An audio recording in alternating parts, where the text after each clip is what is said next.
from the off-grid tiny house back here again.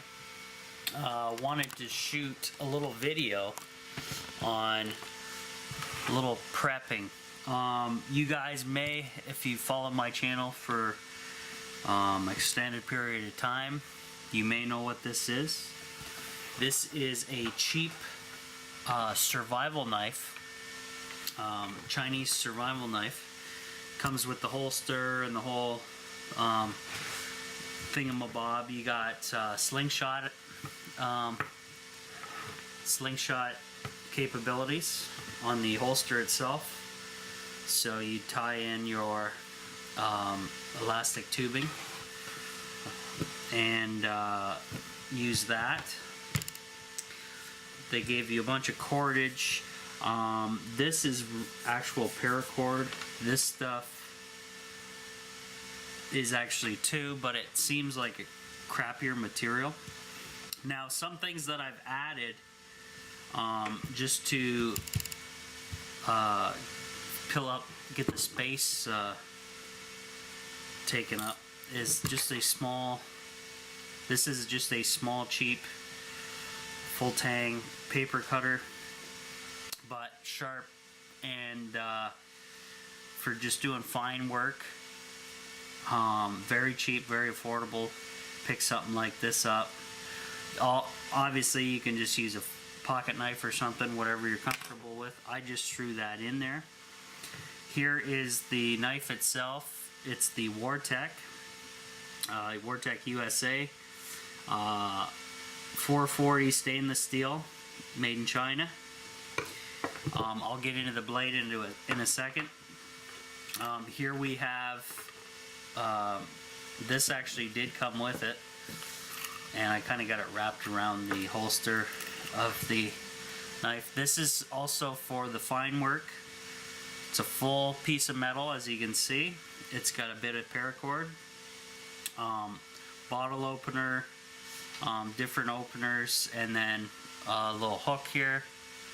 You guys see that? And then for your fine work, this is more of what you would probably work with as opposed to this. But this way you kind of get the length with the longer blade as opposed to the stubby.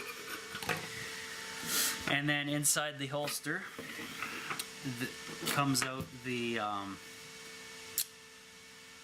slingshot elastic. Now, whether this will break on you easily, I do not know. I'm gonna just show you here briefly. I'm gonna get the elastic back up and running. Tuck that down there. Tuck that down on the other side. And then, obviously, let's see if I can get you zoomed up here.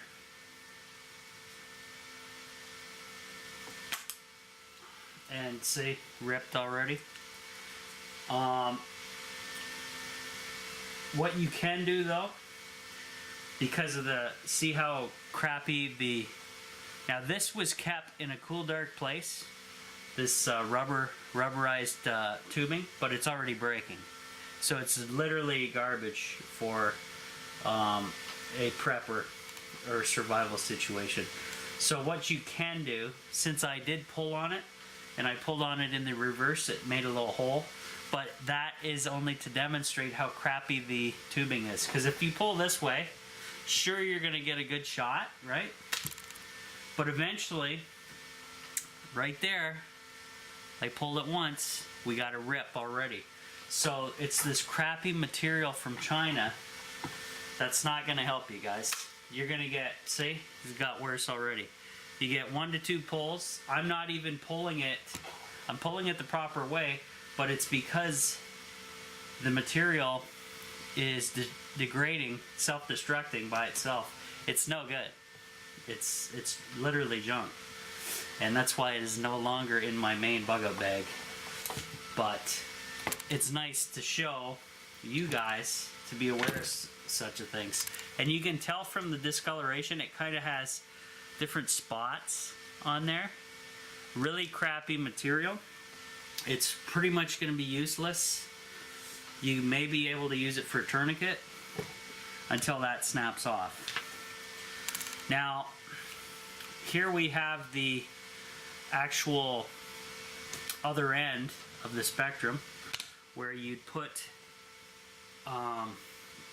your material, your projectile in there, and then it's got the two handles for you to squeeze on to help hold and pull back. But like I said, the tubing is literally garbage, so there you go. Now, housed in that piece, this houses the tubing. They give you a little mirror here. Okay. It works. It's just a cheapy mirror. But like I say, China. Made in China, right? Now, I did another modification to the blade. Now, this is not a full tang blade.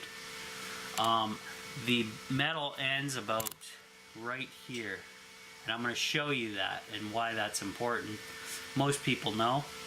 But because it's like a gimmick, this end, the halt of the blade or the handle opens up.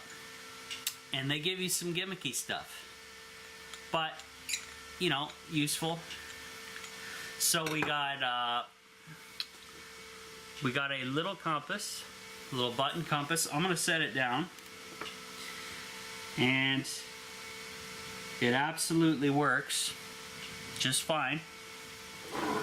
And inside comes a little tube that was pre-packaged with a bunch of really junky stuff that I actually did one of my super old videos. I take out, find it, and explore what's in it.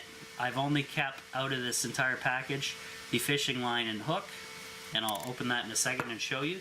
But I'm going to take a flashlight, and hopefully you guys will be able to see down inside of that hilt. You can see kind of where the metal ends and the tubing there. I'll kind of angle it for you, and that is where the metal ends. So the reason when you're looking for a quality knife that you're going to take out into the woods and put your life in the hands of your tools, and if you buy something like this that's Chinese crap, you'll run into issues where if you really abuse this thing, like if you throw this up against the tree or something, not that you would if you were sane, you could basically break out the steel in the bottom of this thing, or I think they just added adhesive in here, like super glue, and there's only this much of the blade held by anything. So this part of the blade, the actual blade, has a lot more leverage than this little section here, and can easily, because of whatever you're doing with the blade, will damage the holding mechanism that holds the blade fixed. And once the blade's loosened up, that'll get you into trouble. You can get hurt. But again, like I said, I'm totally aware of that fact.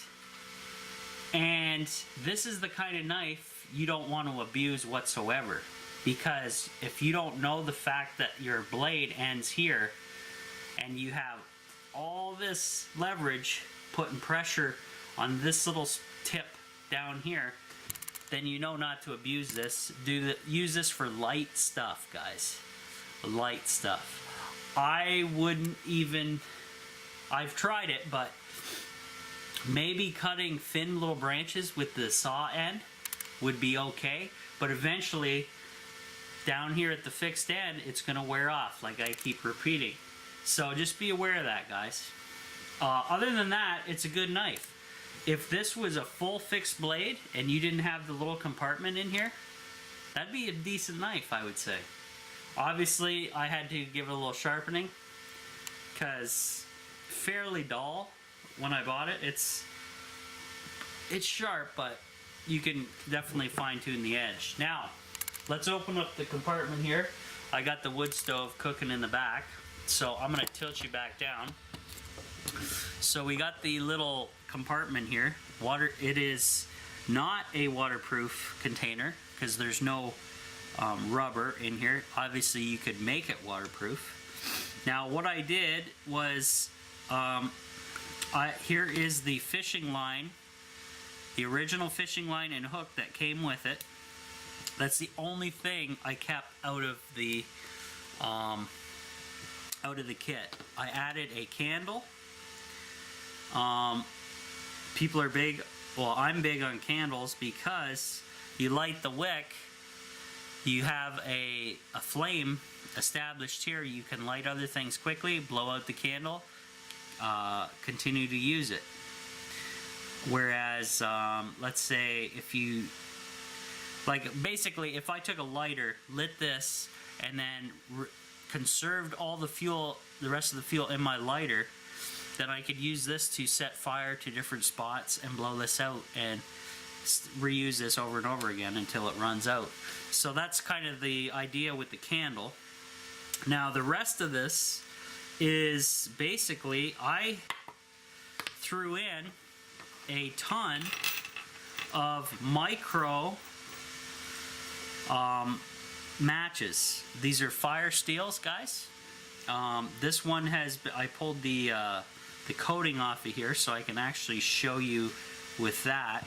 I'm gonna go ahead and use this part of the edge of the blade to quickly demo a few strikes. Now, because they are micro,